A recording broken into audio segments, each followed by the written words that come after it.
The world is on fire. I honestly don't believe this would be happening if Trump was in office. And I believe the Democrats know that as well. They just cannot bring themselves to admit it. Let's take a look.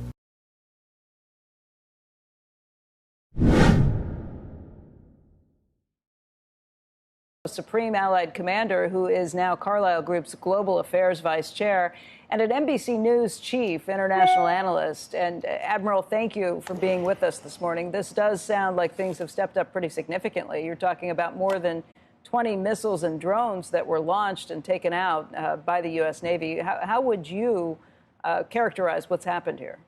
Oh, this is a complex attack. It is indeed a step up, Becky, over what you and I talked about a couple of weeks ago. It was an attack on not only the U.S. Navy, but also our coalition partners. A British destroyer was operating with us, Her Majesty's ship Diamond.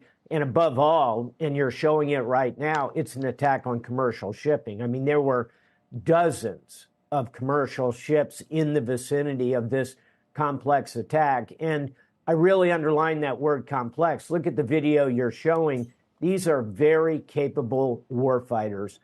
This is a takedown of a ship called the Galaxy, which is being held hostage today in a Red Sea port, Hodeidah. This is very sophisticated activity. It's going to require, frankly, more than just defensive responses going forward. And Admiral, we've talked about this in the past. You were there for the pirates that were coming from Somalia and were able to shut that down. But this is different. These are more weaponized. These are more trained. And you believe very clearly backed by Iran, these attacks that are coming. You think a much bigger step is going to have to take place, and that includes attacks on land.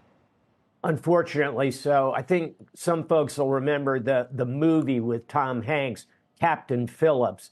You know, those were Somali pirates, basically in flip-flops with rusty AK-47s, some speedboats. This is not your daddy's pirates.